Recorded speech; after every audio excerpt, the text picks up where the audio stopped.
120 kilo का refrigerator. देखने में ये क्वेश्चन टॉक का लगता है, पर इसको टॉक प्लस टॉपलिंग, आपने ये वर्ड सुना होगा, ये टॉपलिंग का क्वेश्चन है, थोड़ा सा टॉक का एप्लीकेशन इसी में करना है। तो 120 किलो का रेफ्रिजरेटर, 2 मीटर की लंबाई और चौड़ाई। अगर मैं इसको रेफ्रिजरेटर मान लूँ तो हमें पता है कि इसकी जो चौड़ाई है, विड्थ, वो पता है हमें कि 85 सेंटीमीटर है। लंबाई टोटल क्या है इसकी, वो बोल रखा है 2 मीटर है।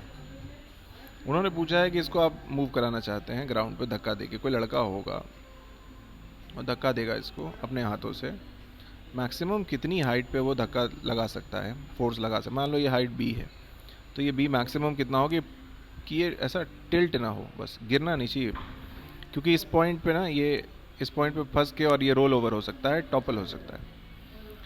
तो वो मैक्सिमम हाइट चाहिए हमें, मैक्सिमम हाइट। तो हमें ऐसे सोचना है, मैं 2 पार्ट्स में इसको बोल सकता हूँ। अगर टिपिंग करानी ही है आपको, तो हमें टिपिंग का रूल पता है, पॉइंट ओ, मैं इसको पॉइंट ओ, इसके अबाउट ही घूम सकते हो आप, तो मैं पॉइंट ओ के अबाउट अगर इसका एप्लीकेशन देखूँ तो फोर्स एफ है और डिस्टेंस क्या है, यहाँ से बी है, तो F into B should be greater than और एटलीस्ट इक्वल में भी टिपिंग होनी शुरू हो जाएगी, ग्रेटर देन और इक्वल टू एम जी का टॉक है। एम जी तो एकदम फ्रिज के बीचों बीच यहाँ से जाएगा, और कितनी दूर है वो उस पॉइंट से, W/2, विड्थ बाई 2 दूर है। ये कंडीशन है, पर हमें टिप कराना है कि नहीं कराना है, नहीं कराना ना।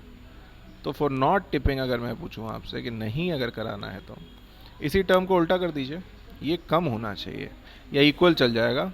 अगर नहीं कराना है तो इक्वल पे नहीं होगा। दोनों कंडीशंस आप अच्छे से पहले समझ लीजिए।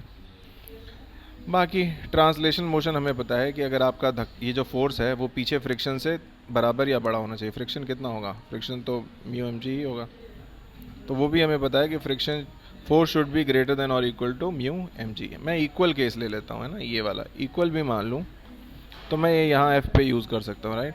तो वहाँ पे मैं यूज़ कर लेता हूँ mu M G into B should be smaller than और equal to M G W/2। हम काट सकते हैं इसको, क्लियरली मुझे आ रहा है कि म्यू जो है, सॉरी यहाँ से बी ही ले लेता हूँ, तो बी की वैल्यू स्मॉलर देन और इक्वल टू भी कह सकते हैं, पर स्मॉलर देन होनी चाहिए W/2 के साथ म्यू को ले लीजिए ये।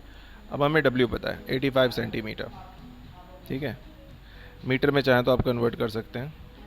85 सेंटीमीटर अपॉन क्या लिखा है, म्यू कितना है, 2 टाइम्स म्यू। म्यू क्वेश्चन में गिवन है शायद, ये है 0.3।